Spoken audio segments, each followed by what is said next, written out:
Hello friends, today I will dictate you progressive matter at the speed of 80 to 85 words per minute. Be ready for it. Start.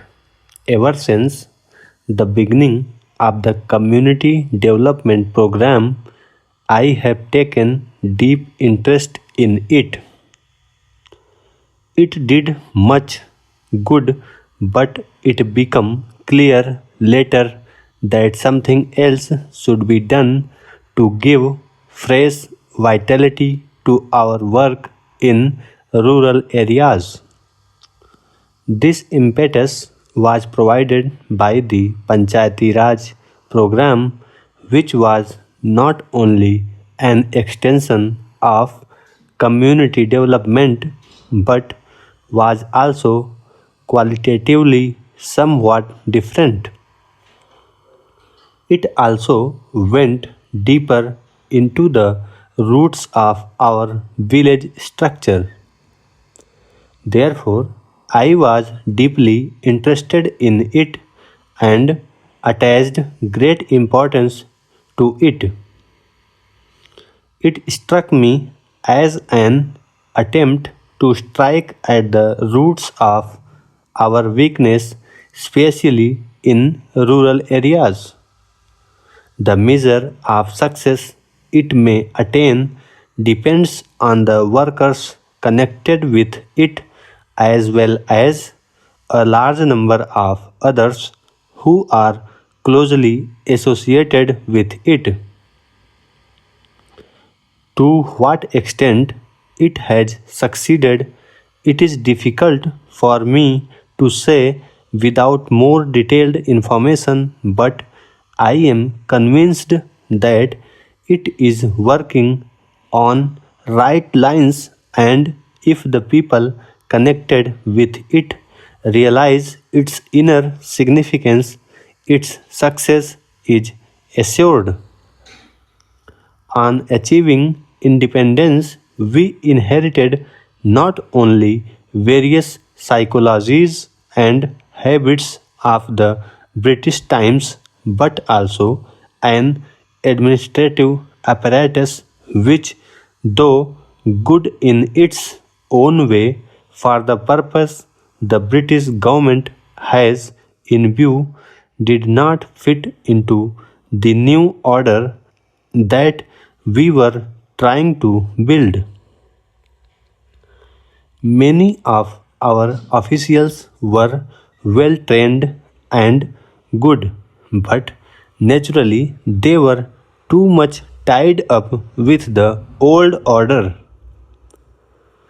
We came to realize gradually that the whole outlook of our administrative structure has to change if real progress is to be made.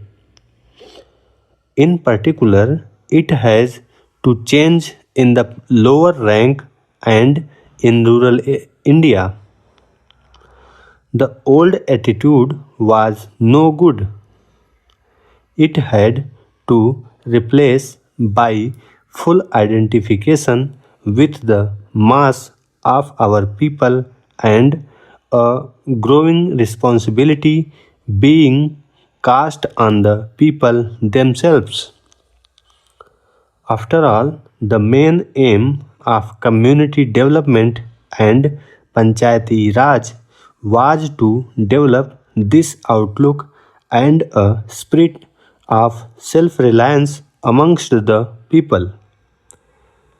The fact that those people were quite often not trained and had other failings was obvious.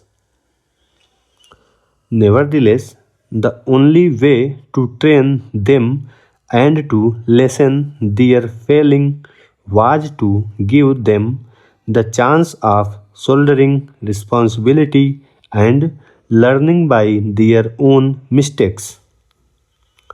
We have to undertake many development schemes, but the biggest project of all is to build men and women.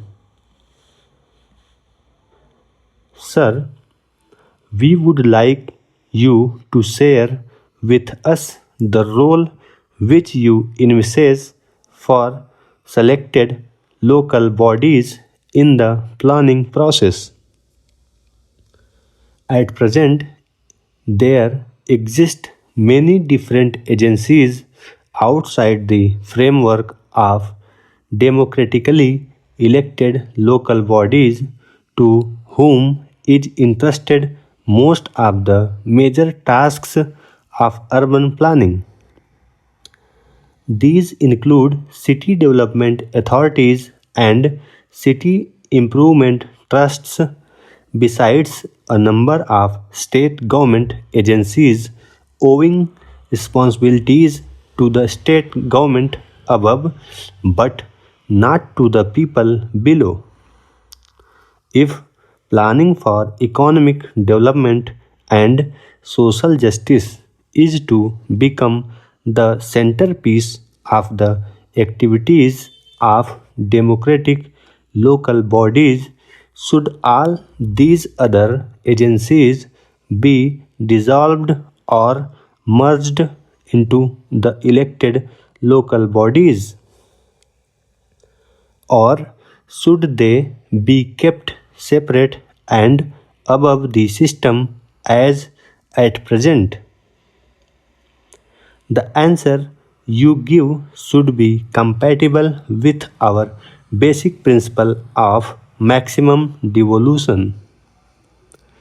The second point relating to planning is the methodology for coordinating urban planning with rural planning.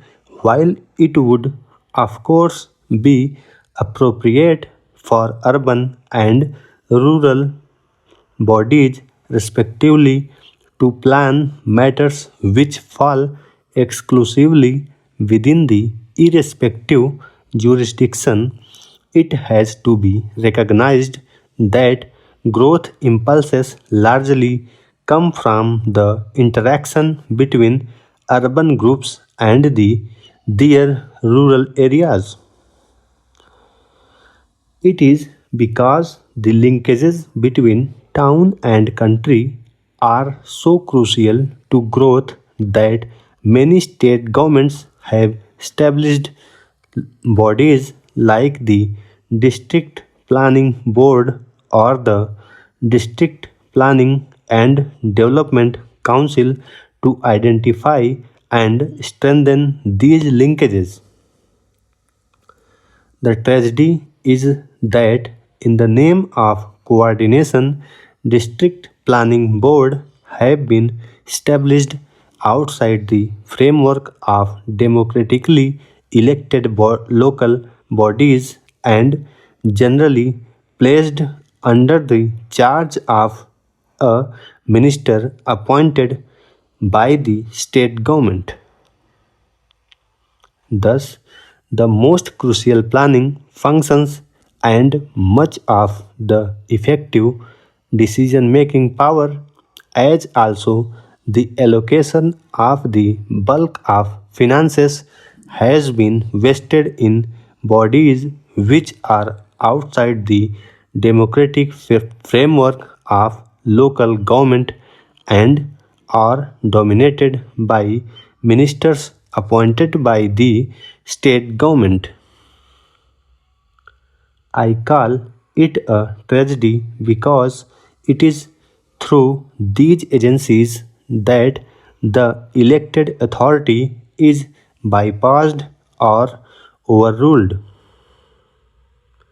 In the name of coordination, democracy is being sabotaged. In the name of coordination, the will of elected local bodies is being subordinated to the will of the state government. In the name of coordination, the people's will is being replaced by the will of officialdom.